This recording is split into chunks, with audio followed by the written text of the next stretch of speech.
part 2. Commence. We got snacks, we got drinks, We got tobacco. we are all set. We turned the air off so you can hear us now. Yeah. What was your last question? What should we do as Christians? So, discipleship. Wait a minute. Let me write down all the other stuff we want to talk about though. All right, you do that. Because I wanted to talk about racial disparities too. Okay. All the hot topics. Church.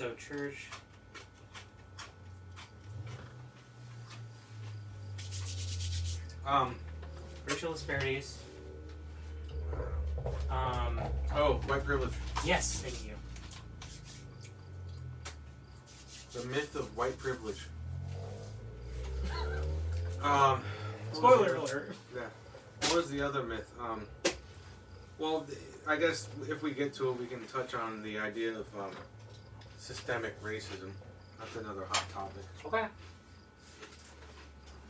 Kind of goes into racial disparities and. Yeah, I really would like to talk about that. I got a lot to say. I bet you do. So what should we do about all this? As a church. As church? Well, first of all...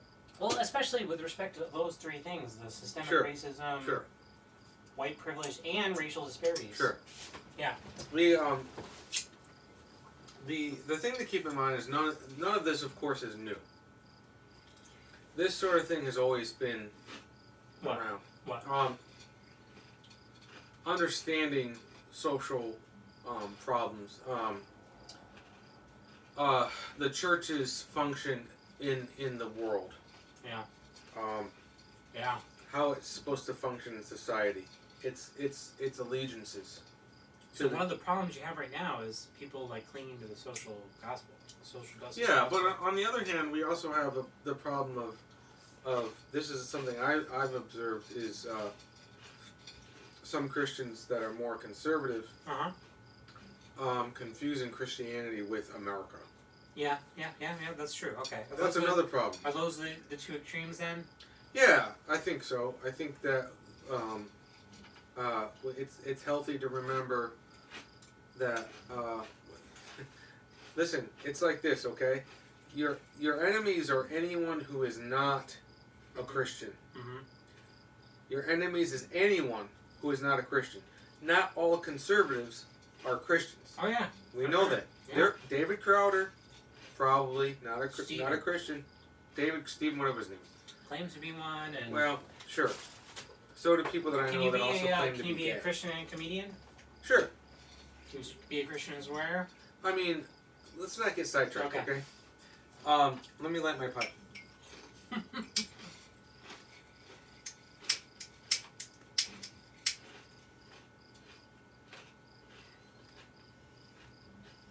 Your bowl of snacks is empty. Would you like some of my Chex Mix? Okay. So, this is drink number 2. Drink number 2, Madeline. Not Chris's wife. Not Chris's wife, right. So, the thing to keep in mind is that none of this is new. The church is from, and I mean the church from Abraham to today, has always struggled with, you're dispensationalist, whatever, God's people, from Abraham to today, have struggled with worldliness, okay? Compromising with the world. And allegiances to the world. Syncretism. Yeah. All that stuff. Well, maybe not especially, but it's interesting that as citizens of a particular nation or realm have been enabled to be more involved with the governing of their nation, which is sort of a recent phenomenon in the history of human race. Yeah, even Christendom. So right. So from the Magna Carta until now, it's sort of a recent phenomenon. So 500 years out of thousands of years of history, citizens have been more and more increasingly involved in the governing of the state. Mm-hmm. So that presents a unique problem, which is what we're talking about. Like, on the one hand, we don't want to be super patriotic because that's not our allegiance. On the other hand, we also don't want to be rebellious because we're supposed to submit to governments. Right. Like rebellious, anti-authoritarian, whatever. Mm-hmm. Anti-authority. The pipe keeps going on.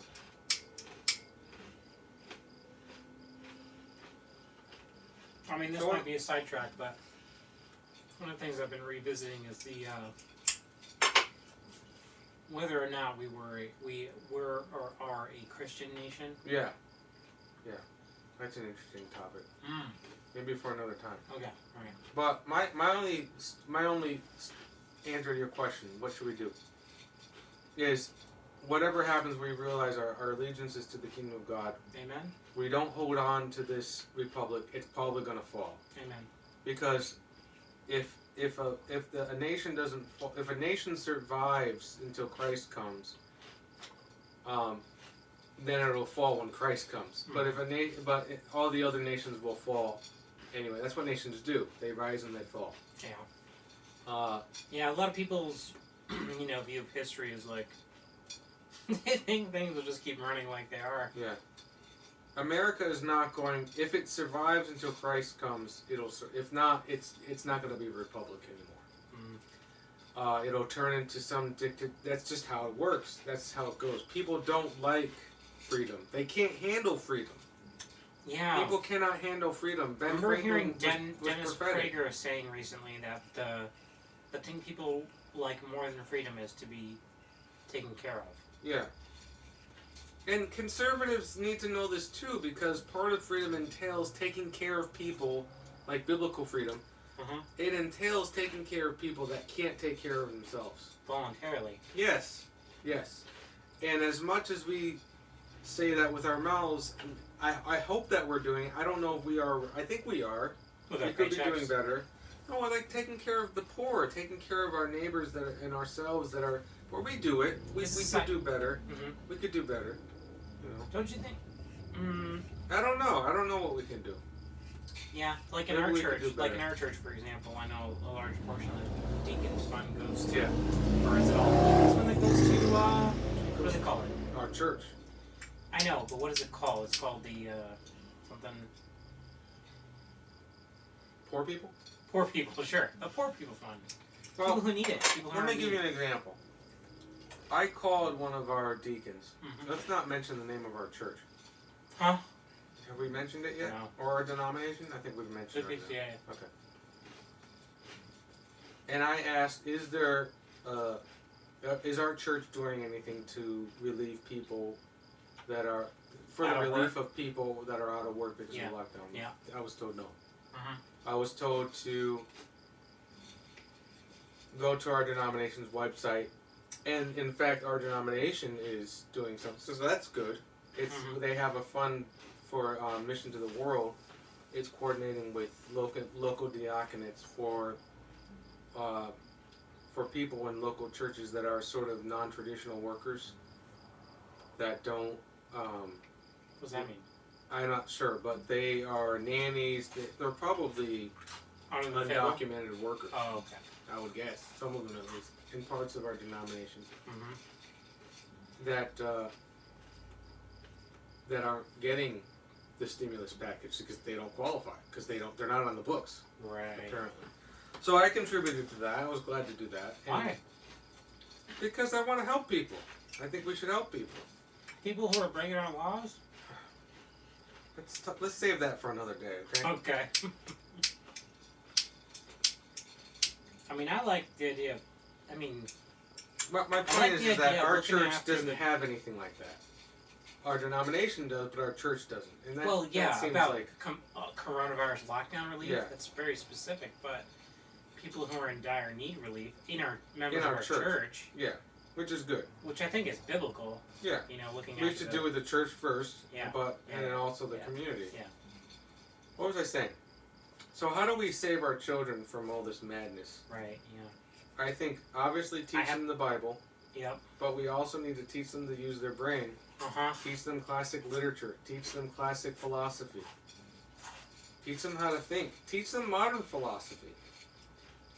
Because, I like to cite... Can I share with you one of the things that I've been doing? Just a minute. I like to cite one of our pastors in Argentina, Chris Wiley.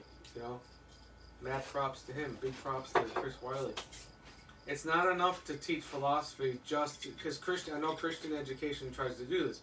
teach philosophy to teach critical thinking. Mm-hmm. That's part of it, but also to teach people the issues that are perennial issues. Metaphysics is a perennial issue. A lot of this stuff. Perennial is in every year. Yeah, perennial means it's always around. So a lot of these issues boil down to metaphysical issues, and we don't teach metaphysics. We think it's just this obscure kind of pointless discipline, but it's not. It's very important. Teaching ethics, ethical theories, the way that people think about what people ought to do. That's ethics. Teaching these issues, not just to teach critical thinking, that's important, but actually teaching the subjects of philosophy, the disciplines of philosophy that I spent 3.5 years studying. Studying metaphysics, studying ethics, studying logic. To what end? Again? To the end of training our children's minds to be able to think rationally. By teaching them worldly philosophy? It's not worldly. It's just philosophy. It's no more worldly than science, any other science. You teach kids geometry. You teach kids biology. Philosophy is no more worldly than biology or mathematics. Like what? Like, I don't know. Like metaphysics. What really exists. Like ethics. Ethical. How do you teach people theories. what really exists? By exploring the different theories about what really exists. Like what? Like spirit? Like what's nominalism? Like spirit? Let me ask you a question. What is nominalism? What's the debate between nominalists and realists? Do you even know those terms? Do I? Do you know those terms? Nominalism and realism. No. Okay. That's philosophy 101. That's stuff you learn your first year of philosophy. Okay, don't browbeat me, dude. I'm sorry. Just be nice, okay? And can you understand how important those terms are? I know what nominal... I mean, I know what nominal means. I know that it probably stems from the root nomos, which means law. Go with your first... Keep going. That's not what it means. Well, explain it. Doesn't come from nom. Just explain it then. No, because that's not what we're talking about right now. My point to you is teaching these basic philosophical ideas and philosophical issues. Is there any... Okay. Not just to develop critical thinking, but so that children can understand the broader issues at play. When someone like Bernie Sanders says that Walmart is evil because that's a bad example, but I'm trying to think of an example of where. Okay, so transgenderism. That is a philosophical issue. That is nominalism versus realism. Okay. Black. What black is nominalism? I'll get to it. White privilege. That is a category. That is a philosophical issue. It's a philosophy of language, a philosophy of meaning, kind of issue. Okay, it's a formal logic kind of an issue. And this is not stuff that you're learning in probably, I don't know, I didn't go to Bible school, but you tell me. Have you heard of these terms? What terms? Well, like nominalism, realism, like different kinds of logical fallacies. Yeah, and, yeah. Okay. I took two classes. I took Intro to Philosophy. I'll show you the books too. You know Norm Geisler? Sure. How about anti-realism? How about ethical theories? Unitarianism. Ethical anti-realism. Ethical realism. Ethical this one. The moral imperative by Kant. But this one has a bunch of stuff on logical fallacies and syllogisms and so. Yeah, and that's all great. And, so I took that's a important, class. but there's more to philosophy to this. In philosophy, Intro to Philosophy, and another one in. And they didn't talk about logic. They didn't talk about like ideas. Symbolic logic. Okay, good. That's important, but they didn't talk about things like realism, anomalism, dualism, monism. They didn't talk about metaphysics at all. Well, that sounds more theological. Metaphysics? Like a Christian theology where you talk about the subject of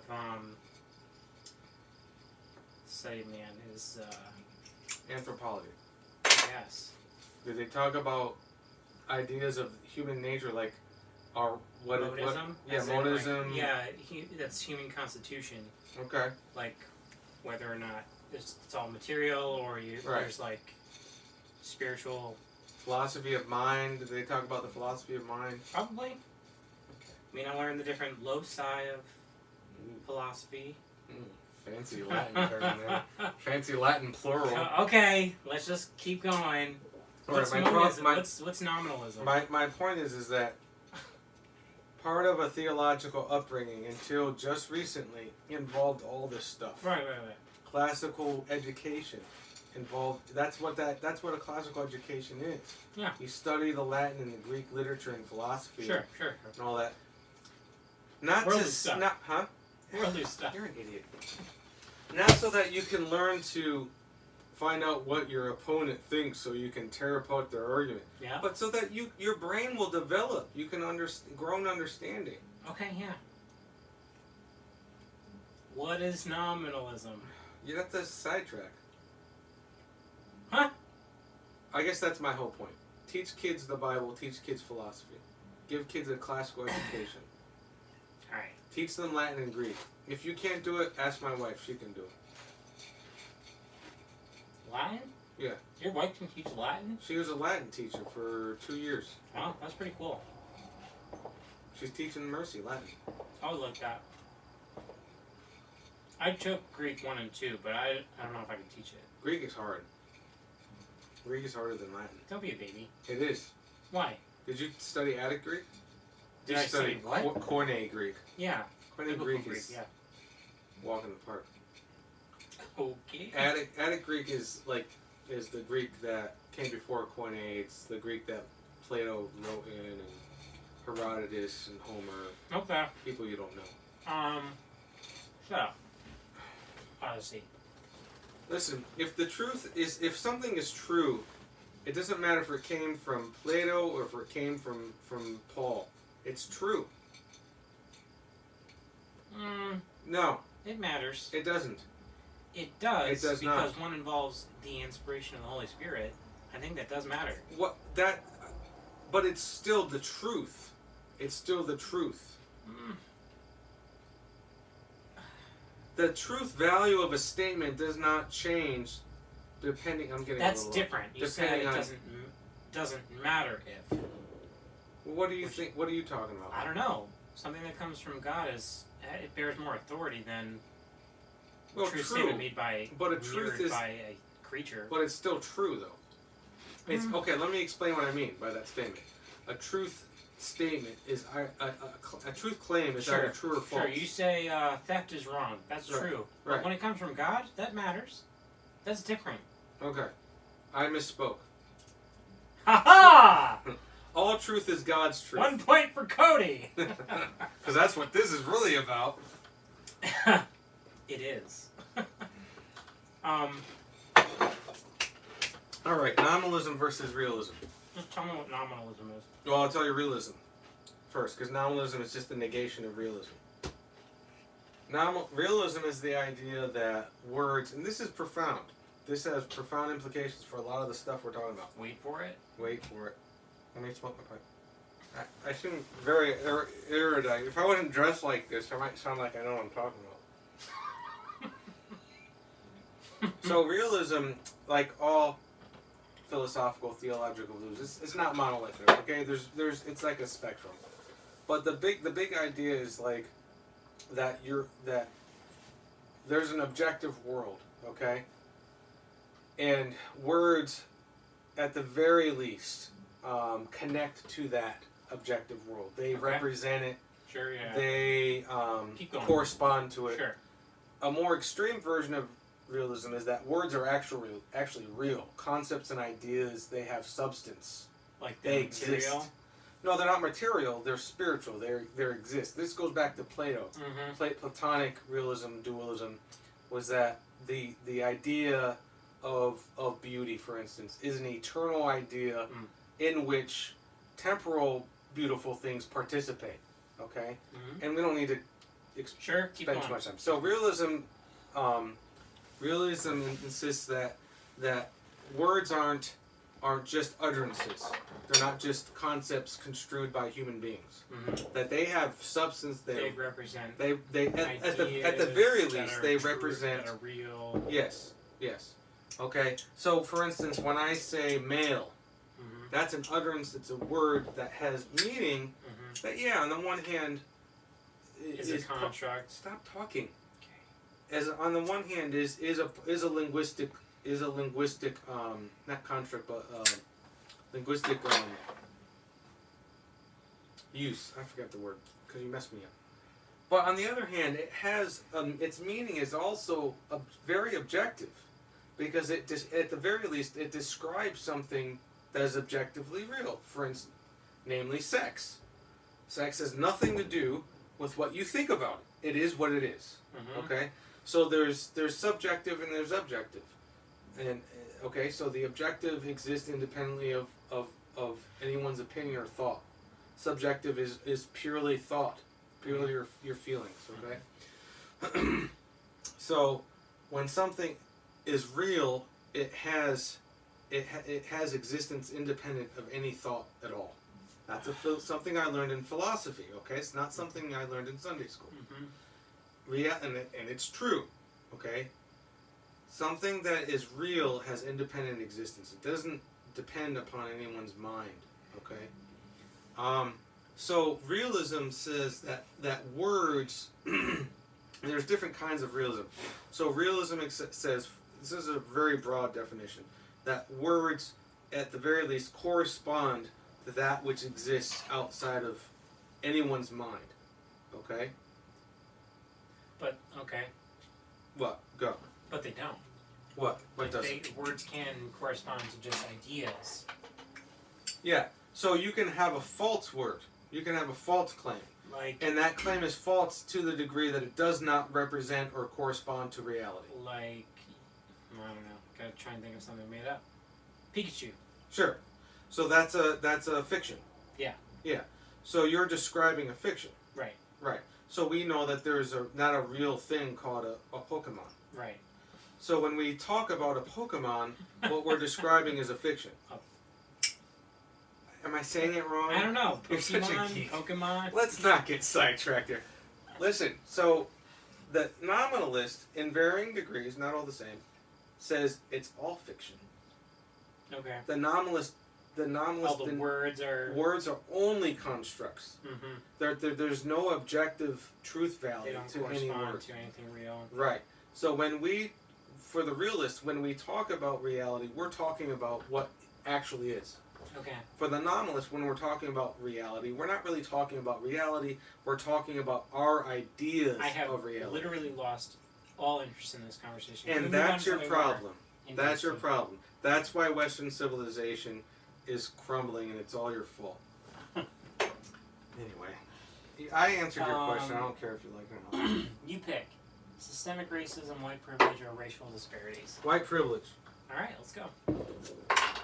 So why do you think white privilege is... What do you think about white privilege? Is it a thing or not? So, first of all, define it as far as you understand it. I think it's at least two parts. It involves the idea that because in America, in this region, based on your skin color, if you are white or have the appearance of being white, that you are afforded certain advantages. What are those advantages? I.e., typically have inherited wealth, typically are born in a good neighborhood, good school district, good. Is that what people think? Or about all white people?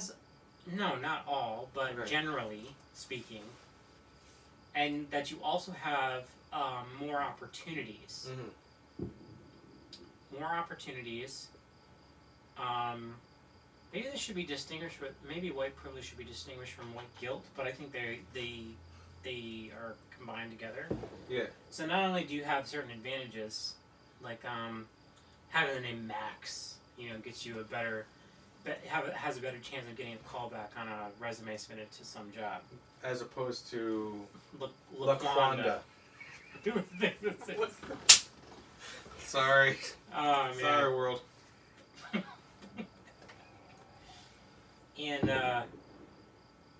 And so you have there are more opportunities open to you because of the color of your skin. And then also that you inherit a lot of this guilt. This is actually original. This is like a religious idea. Really? This is like white guilt. You heard of this? Or Sure. it's original sin. It's the original sin of the white Wow. man. Have you heard this? No, not. That's really wow. That's a perversion. That's Oh terrible. yeah. Oh yeah. That's not what that. So is one of about the at all. things. So you as a white man, you inherit the guilt of your ancestors. I have never heard that. Who You know what? That who opens up a enslaved lot people. to me, though. So, That's not how that works at all. That's completely a misunderstanding of Augustine's view of original sin. of original. Completely What? no. Based on your skin color or what? The idea of original sin is not that. Well, it's a replacement for. It's like original Okay. sin. That's not the term It's they're not a using. replacement. No. It's what Okay. people who are criticizing it use, Okay. which I think is right. Yeah. The original. Well, actually, no, they do use that. The original sin of the white man. I remember hearing. What's his name? It's not Al Sharpton. He's a professor. Cornel West. Yes, him. I like him. You like him? He's an. I mean, he's not an idiot. He's wrong about almost everything, but I like him.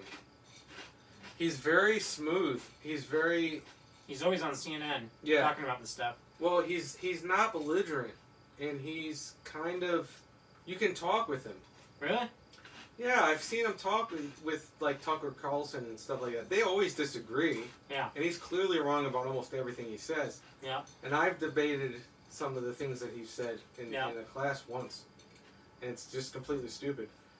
But he's like a smart guy, and he's not like one of these dopey liberals that just follows the script. Right. Yeah, I respect him. I don't know why. Huh. Okay. Because he's not belligerent. He doesn't belittle people. He doesn't call us stupid. That's good. You know. He's kind of honest. He's wrong. He but has he's said honest. that America's original sin is not slavery. It's like colonization is against Native Americans. Yeah. Okay, that's cute. So I remember hearing a soundbite of him talking about reparations. Yeah. And he's like, America needs to come to terms with the fact that it's original sin. Original sin. He said that. Words. Wow. Are that's it's ballsy. Whatever against Native Americans. Yeah. Wow. So what are your thoughts about that? About what? White privilege. I think everyone's afforded certain opportunities. Yeah. A lot of times not having anything to do with anything that they've done. Mm-hmm. I was born in America, one of the most prosperous nations in the world. It's not like you chose to be. Exactly. Yeah. You didn't chose to be white. I wasn't born. I didn't inherit any wealth. Yeah. I paid for school. I paid for my own school. But here's the thing: is like, so my accomplishments are not my own.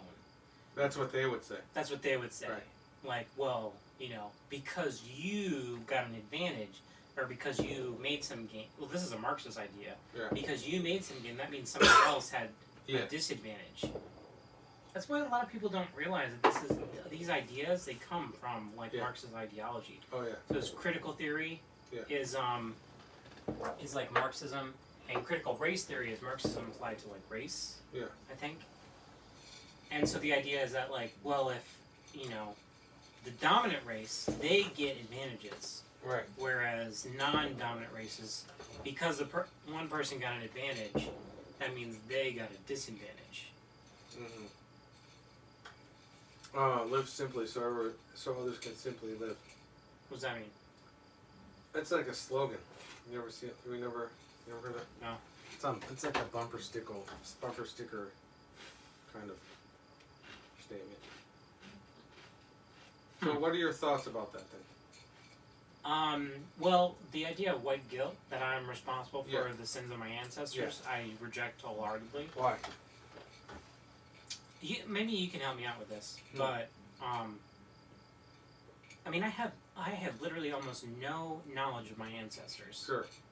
I haven't traced my family tree. I don't know who they were. Right. I don't know what they did. I know my immediate family. I know my mom and my dad. Right.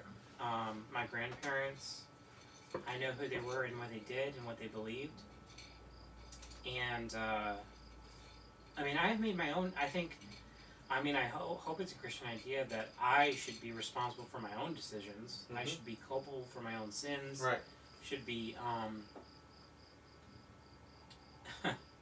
I don't know, rewarded for my own accomplishments, but you know, while acknowledging that all these things have been are gifts from God. Yeah. All the bad things that happen, that's on you. All the good things that happen, comes from God. Yeah. Yeah. It's not on your dad. Huh? The bad things that happen are on your dad. Yeah. The bad things your dad did is not on you. Why should it be? Yeah. Unless you continue to do the bad things your dad did. So I know what people will bring up is repentance. how God visits the sins of the Right. third and fourth generation. Right. Can you unpack that for me? Yeah. Well, my understanding of that in light of other scriptures, when we believe in the analogy of faith, right? Or the scripture interprets itself.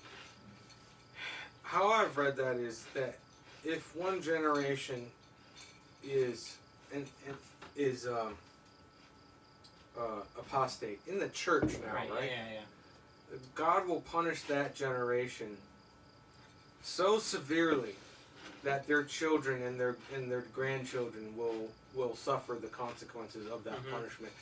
Not because their children or their grandchildren are necessarily continuing that apostasy, but because actions have consequences. Right. Yeah. So, for instance, that linger. Yeah. Beyond generations. Right. So, for instance, if I'm an alcoholic, which I'm sometimes a border alcoholic, even if my son is not an alcoholic, because I'm an alcoholic, he might, for instance, I'm an alcoholic and I lose my job. Well, that's going to affect his life. Okay? I think it's something like that. Or other parts of Scripture, I think it's Ezekiel 18.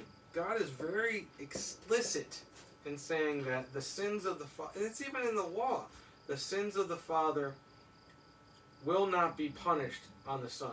The son will not be punished for the sins of the father. The father will not be punished for the sins of the son. Which seems like one of those apparent contradictions. It's not. Right. Well, it's an apparent contradiction. It appears to be a contradiction. Well, only if you don't read the whole. You don't understand how to read. Like if you don't.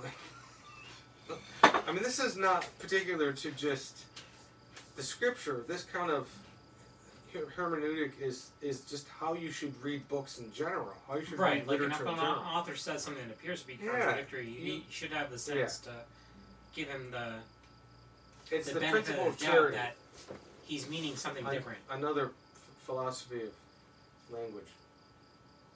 Principle of charity is that when you read an author, you are charitable to this author. You don't assume the worst. Right. That he's an idiot or that he's... Yeah. You take in consideration things or like... that he's like bipolar or has like dual personalities or something You weird. take into consideration he cultural things. This. Yeah, cultural things, linguistic things that, ignorance that he had. Right, whatever. Yeah. So, this whole idea of... And this thing that you sent me on Facebook Messenger about Christianity Today, saying the church needs to own up to its whatever it was. Yeah. Complete BS. Be the leaders in reparations. No, complete BS.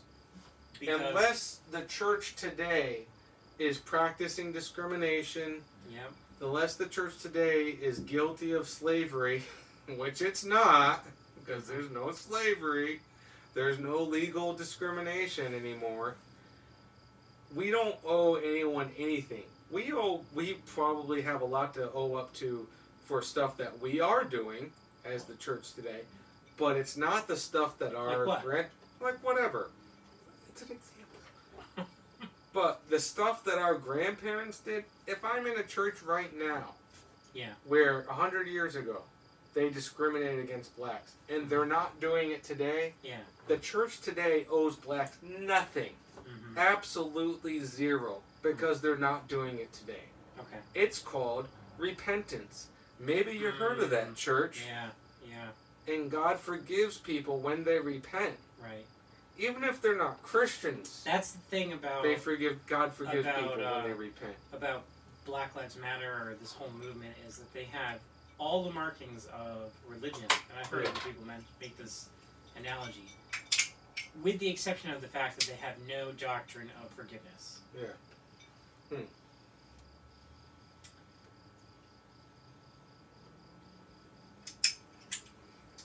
So here's my take on white privilege. Well, yeah, white privilege, so... You want to hear my take on it? Sure. Very simple. Go for Did you want to say more? Just that... It kind of makes me feel like the accomplishments, the work that I put in, isn't my own. Almost. It almost is the same thing that affirmative action does for black people. Yeah.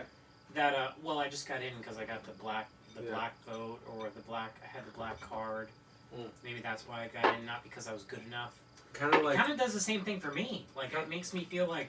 Yeah. You know, I just recently went through like this whole, 4 or 5 months of intensive coding boot camp thing where. Yeah. And perfecting my resume and landing this great job, and I finally have arrived. I feel like I've arrived. Yeah. And I put in all this work, and half the time I'm thinking like, especially now that all this stuff is going on, like, did I just get in because my name is Cody and yeah, you're white. Well, I think a lot of it. Or it's making me, it's confronting me with thinking about that. Yeah, here's another thing to think of along the lines that you're thinking. Think of all the stuff, all the crap, the hell that the civil rights movement people went through. Mm-hmm.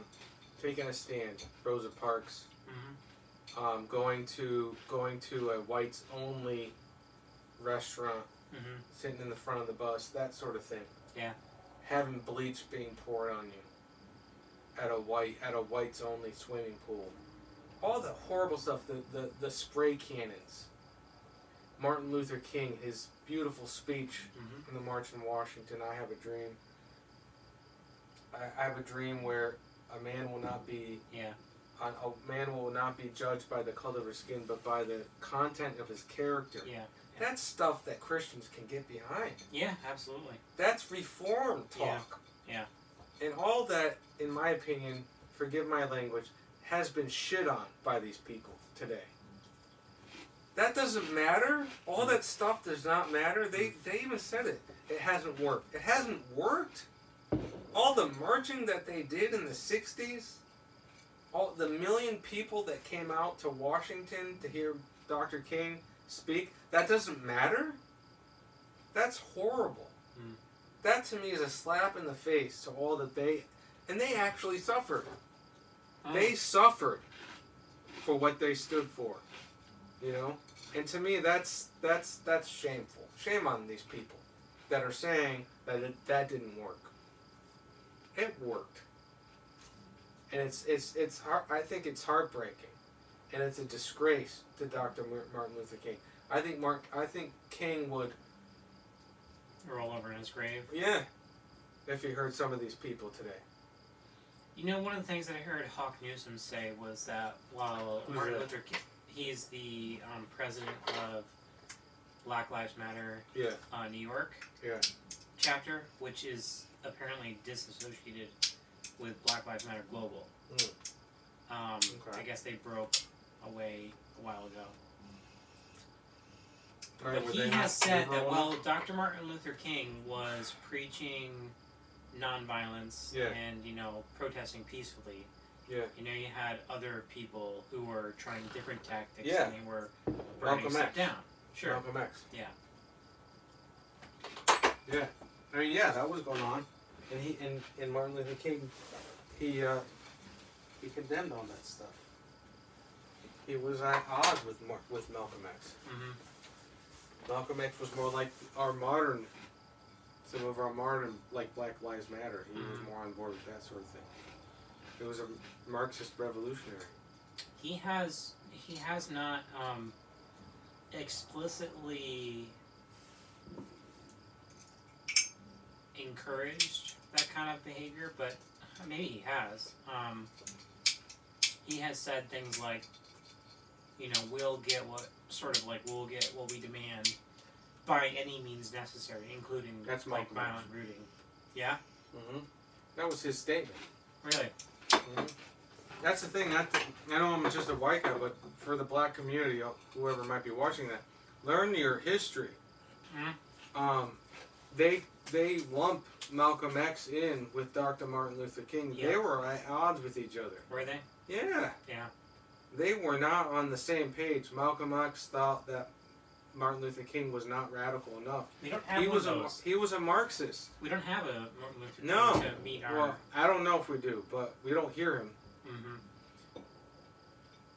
Martin Luther King did not want revolution. He wanted reform. And that's what he got. Yeah. That's what they got. At the cost of his life. And that's nothing to these people. To me, that's sad. Did you know that, I can't remember what march it was across which bridge, but did you know that John MacArthur was there with him? With Martin Luther King? He was there at the site where he was assassinated a few hours afterwards or something. Good. Yeah. Yeah. He's got a lot to say about Black Lives Matter today. I bet. Well, here's my take on it, unless you're... No, go ahead. So for me, like almost everything, it's a philosophical issue. When I hear white privilege, what I've heard people define it as, sort of like what you're saying, that white people don't know what it's like to be discriminated against, is basically in a nutshell what it is. Is that not correct? It's twofold. It's like white guilt and white privilege. So you are responsible for the sins of your ancestors, and you have privileges afforded to you that right. What are these privileges? The black man does not enjoy. Right. And we've debunked the white guilt part, but what are the privileges like? The privileges like inherited wealth is one of the things. Which is false. Which is there false. Are so many white poor people. Yeah. There's always been white. But poor generally, is the idea. Generally speaking, and then the privileges not being unconsciously biased against. Okay, so that's what I want to touch on. Or consciously biased against. That's what I want to touch on. It's what I have heard. And maybe I'm just interpreting this in my own head, is that white privilege is, in addition to the stuff you're saying, is basically you're not a victim of discrimination as a white person. Right. And here's what the philosophical issue is. It's called a category mistake. A category mistake is when you have a term or a category or definition where you're sort of borrowing from another category that are kind of similar to the one you're dealing with. So not being discriminated against as a category, that's not a privilege. That's a right. And that's the category mistake. Mistaking a privilege for a right. You have a right as a human being to not be discriminated against. You have a right to have a fair shot at having a job, all things being equal, irrespective of your name, your ethnicity, your whatever. You have a right to that. Not as a white person, as a human being. Right, yeah. You have a right to that. Or in America or whatever. As any human being. Yeah. Now, not all countries practice it, but as any human being, you have a right to not be discriminated against. The caste system in India, for instance, the lowest caste in India has a right to not be discriminated against. Even has a though right, their government doesn't afford them that right. Right, exactly. Yeah. Or not that governments afford rights. Yeah. The government has the responsibility, has the obligation to protect those rights. Amen. Yeah. Yeah. So that's a category mistake. And what their mistake is making, the mistake that they're making is that they're confusing a right with a privilege. A privilege is something that is added to a right. Mm-hmm.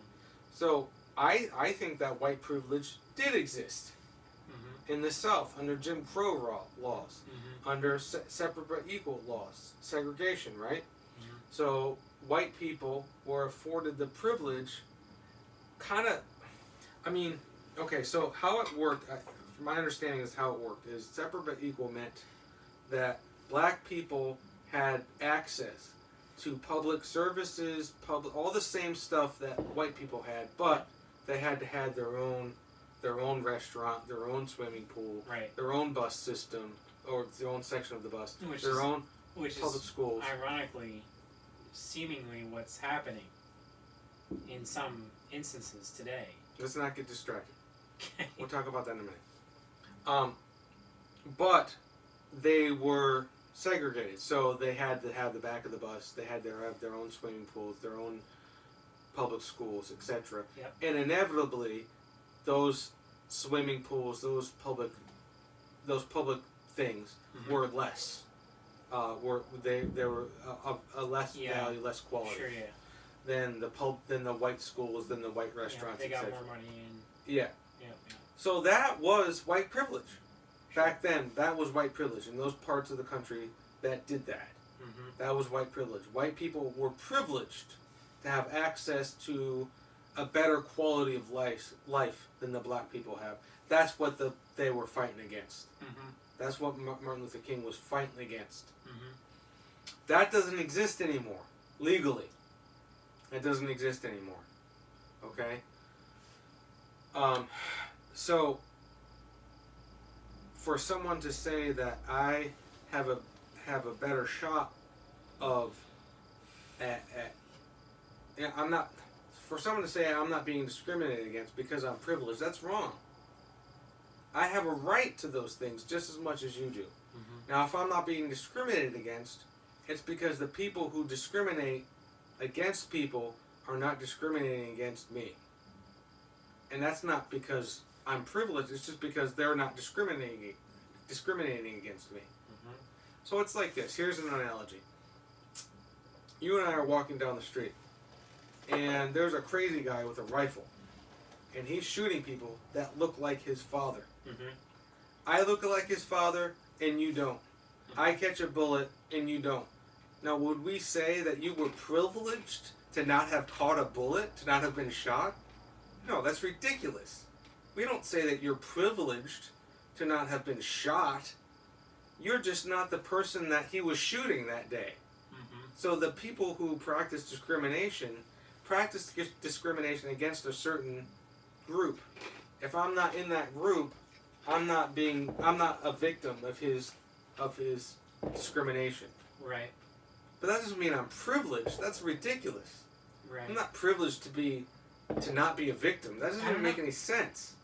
That's not a privilege. That means that that guy's an a-hole. Well, it is a benefit that you were afforded that he wasn't. I wasn't afforded a benefit. You weren't? No, I didn't choose to be white. I didn't choose to. A privilege is something that is given to you above and beyond your right. You. No, he didn't. No? He took something from that person. From that person.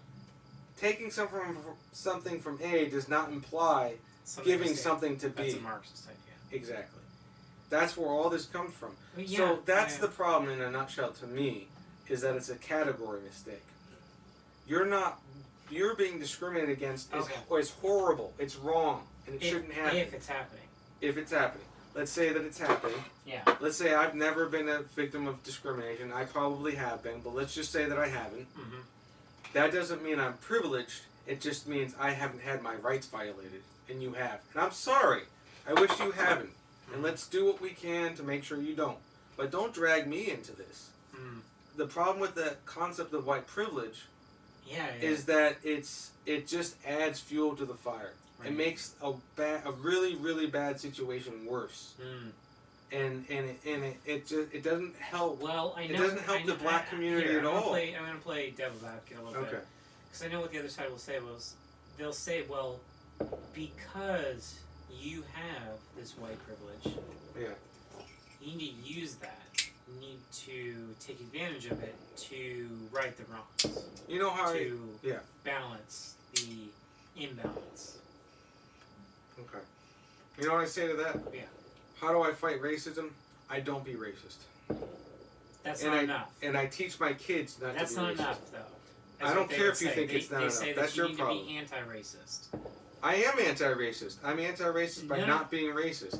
And by calling out the racists, and by using your voice to call out injustice. Yeah, when it happens in my hearing, when I grew up around racists my entire life, and they have said racist things to me, I have said that's stupid. What else am I supposed to do? I don't know. Is that any worse than, blacking out my? Is that? Then I'm not a political activist. Not all people are called to be political activists. What you're talking about as that's all devil's they're asking you to do. is being a political advocate. Conversations. I don't know. That's what I'm not a political activist. I'm not interested in political activism. That's not my calling. All right. Have we belabored this point enough? Sure. Systemic racism. But that's my view is that it's a category mistake. All right. And you would know that if you studied. My point my thought is, and this is Vodi Bakham's point too. Who's that? He's a black Christian. Right now he lives in Zambia. He's the professor or the dean of African Christian theology school, something like that. But he was a pastor here in the States. Let me interject. Yeah. I would like to see what black Africans think, especially people like in Nigeria or Sudan, think about African Americans and all the hardships that African Americans have had to deal with in comparison to the hell that people in Nigeria and Sudan have had to go through. I'd like to hear their opinions on black Americans. When I was at Moody, there was a Nigerian, what do you call him? Student, overseas student.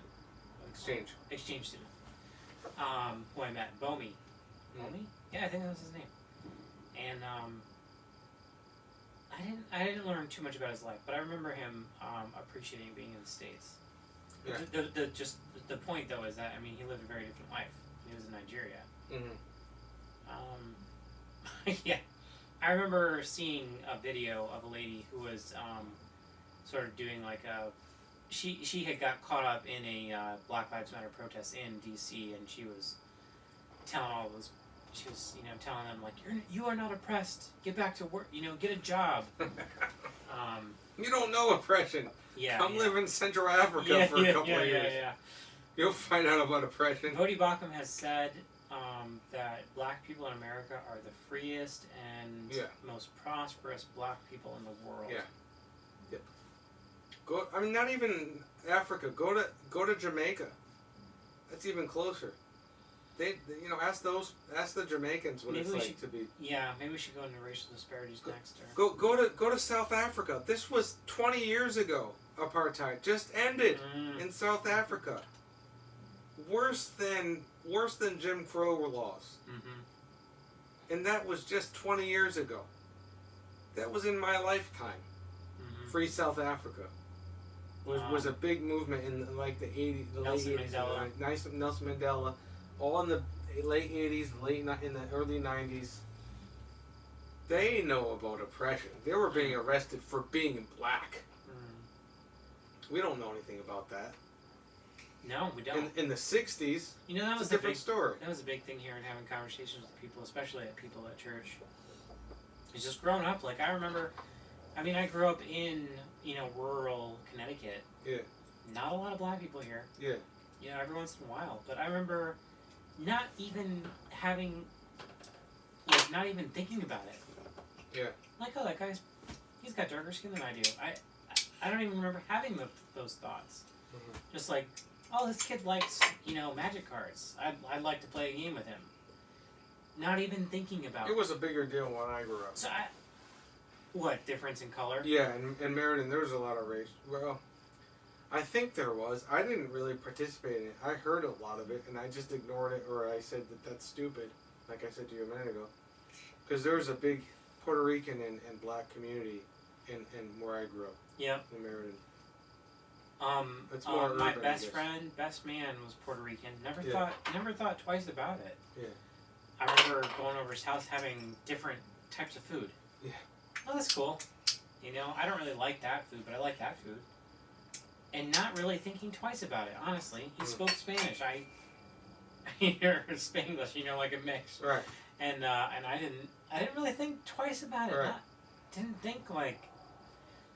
Do you know if? I'm curious if you know if you have if you're conscious of this, whether or not, like, the idea of colorblindness was something that was instituted in a particular generation or not. Because I feel like I grew up in that generation. I don't know. Where I almost like I was colorblind, and honestly, I read a recent blog post or listened to a podcast by Sam Harris recently. It was called "Can We Pull Back from the Brink?" It's really good. I highly recommend reading it or listening to it. If you read the transcript, it's got a bunch of links in it to other things like videos and stuff. Yeah. It's really good.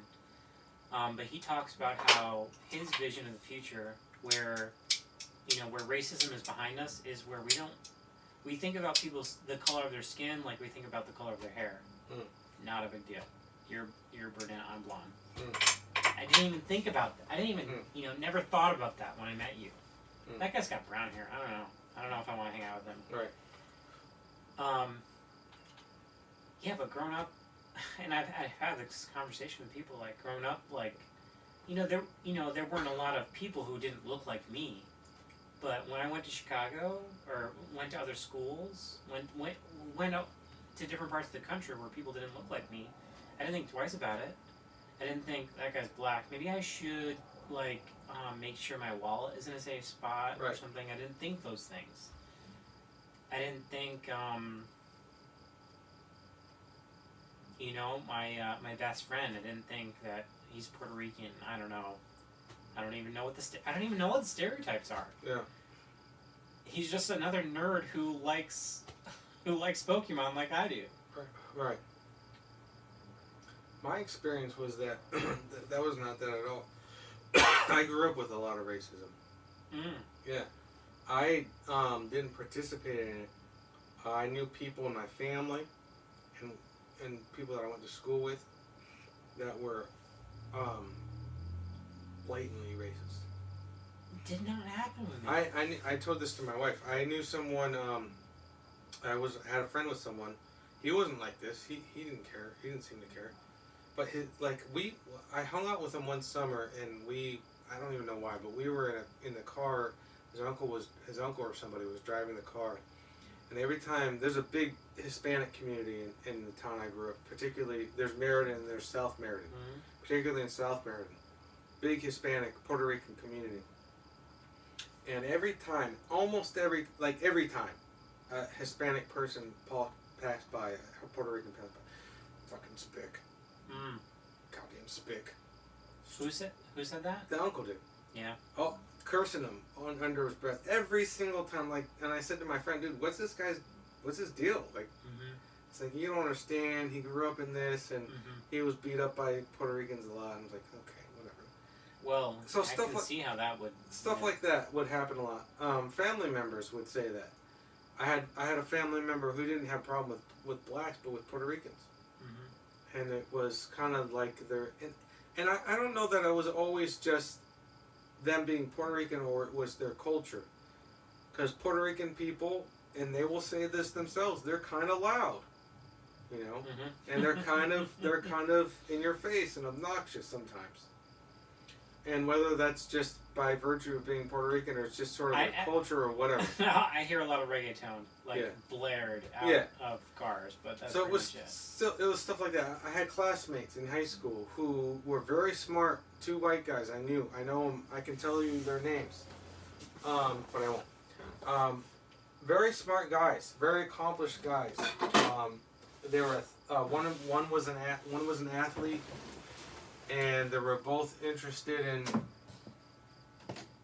they were both interested in getting into the law, into the legal profession. And I thought, wow, that's a bad idea, because they were huge bigots, huge, always talking junk about the black kids in our school. Yeah. And I thought, that's a problem. For them to get into the law. I hope that like you don't become a lawyer. Yeah, lawyers, judges, they want to do that. Yeah. I was like, that's not great. And I told them, they were smart, and I spoke against it. Cause not because I wasn't on a crusade. Mm-hmm. I guess I just have always had this sort of philosophical disposition where that just doesn't make sense. What you're saying doesn't make sense. That guy is no different from you, other than he looks different. Whether he's, whatever his family's like, the things they like, it's all superficial stuff. So yeah, that was a big deal. Let's But to me, I didn't need to be told by some white guy, or by a teacher, or by a beer company, or by the people who are giving me my shoes, or by the news media that I shouldn't be racist. It just happened because it didn't make sense to me. That was me. I don't know what I can't tell you what my brothers experienced or what other of my friends experienced. I had friends, all my friends, we had friends that were white, we had friends that were Puerto Rican, we had friends that were black, and everybody was cool. If they were cool. If they were an ass, then they were an ass. It didn't matter what they were, you know what I mean? Yeah. But our parents and some of our friends, yeah, they were racist. And we were still friends, but we would I would anyway, because I thought it was stupid. It didn't make sense to me. And no one had to tell me that. No one had to teach me that. My parents didn't even teach me that, as far as I remember. I don't remember my parents teaching me anything about racism either. I just thought, it was sort of organic. I just thought, what you're saying is stupid. It doesn't make sense. So there was no agenda that made me think that way. I just thought it. How about that? So I'm not even particularly that smart or like open-minded. When did you become a Christian? I was 17. So like junior year of high school. Same for me. Yeah. Sophomore year. But that was before I was a Christian. Right. But I guess I kind of always had like a conservative kind of Christian worldview. But you would agree that it'd probably be, a man in his corrupt state would have natural tendency towards that, or could have. I think man in his corrupt state has a natural tendency toward hatred. Toward all, yeah. And that manifests in various ways. And people tend to look askance at people that are not like them. Yeah. So whatever that is based on. All right, let's move on to systemic racism. Yeah. Quick, and then, hey Google, lights on. That was weird. Sorry, man. Yeah, and then we'll finish up with racial disparities, which I really care about more. So systemic racism for me, in a nutshell, TLDR. What's that mean? Too long didn't read. TL : semicolon. Is that like TL hipster? Semicolon. It's like hipster millennial speakers. Didn't read. Yeah, it's too long didn't read. Okay, cool. It's like a short snippet, like a summary of what I'm about to say. I gotta go pee and I gotta get some water. I'm thirsty. You're gonna make this 3 parts? Well, how long are we into this? I don't know. I can look in a second. Okay. Systematic racism. TLDR for me is we don't have any laws that are racist. Yeah. Except for maybe currently affirmative action. Well, sure. I always grew up with the understanding that everybody, regardless of their skin color, had the same opportunities as everyone else under the law in our country. Yes. The end. Okay. And what is systemic racism? That's. I think that the people who are proponents of that are, who would say that it persists today, would say that it's not just that. It's not just about 10 our o'clock already? Yeah. Whoa. They would say that it's not just about our laws, Yeah. but about a prevailing mentality among Yeah. the majority. Yeah.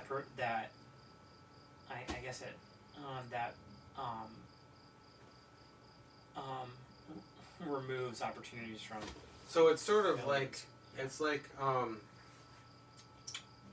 a special definition of systemic racism. Mm-hmm. So a more accurate definition of racism, of systemic racism, would be like apartheid, would be like separate but equal laws, Jim Crow laws. The actual laws. Right. Now they've taken that term and made it something else, which is sort of more like a prevailing feeling or conviction or underlying thought that many, or if not all, black or white people have. Yeah. Okay. Yeah. So again, that's a philosophical issue. Which is another big thing to me with respect to like Black Lives Matter and their whole thing is that they want to present as evidence a lot of anecdotes. Yeah. A lot of there's a lot of historical arguments that say like this is how things were, and these are the stats about how disparities exist today. Therefore, racism. Sure. Well, my thoughts are something that I shared with you in a private message, right? Which is that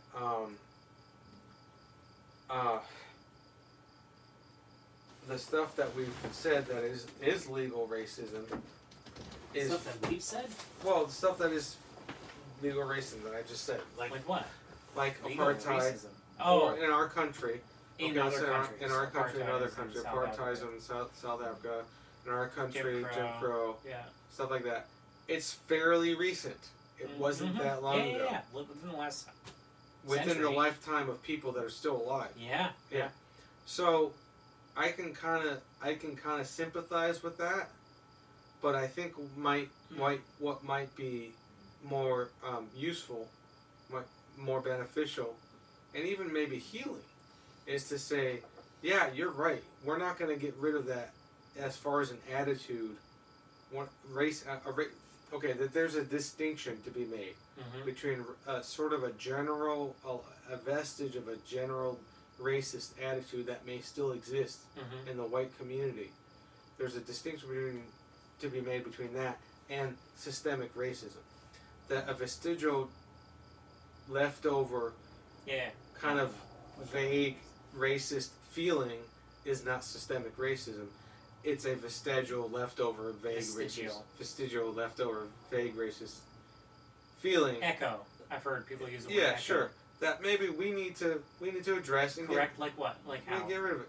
The race that we're talking about. Like what? If it comes up and you see it, deal with it. In yourself, in your children. Sure. You don't have to go on a crusade. Yeah. Necessarily. Ooh, I'd like to talk about this. How we're raising our children. That's a good one. Yeah. Because a lot of people today, I've even seen Facebook ads. Yeah.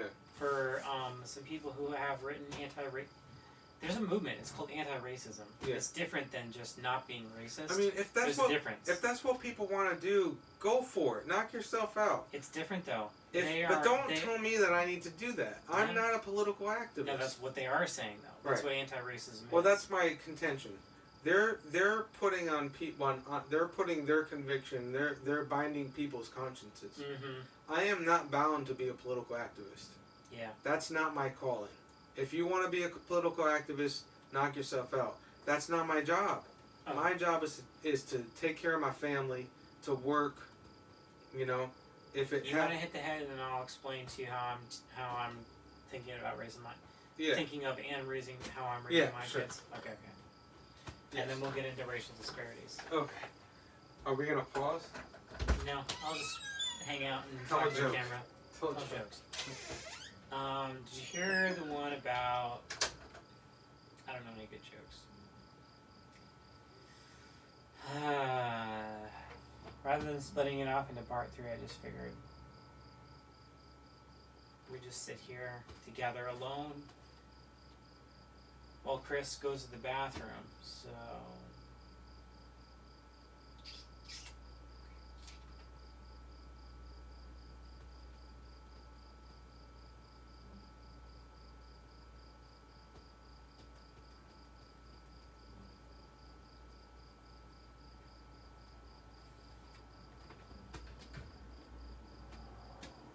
So hit the like button and subscribe. Click the notification bell. That's what I hear all the cool kids say anyway.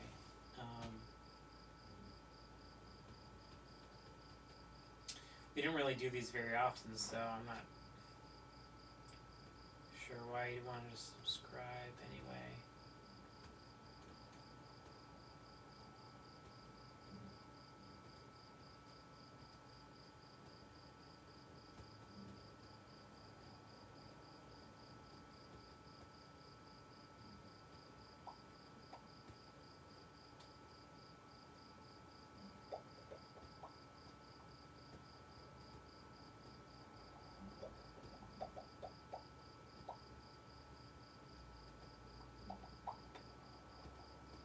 Yeah, so I'm into Magic and Pokemon, and I collect metal popcorn tins.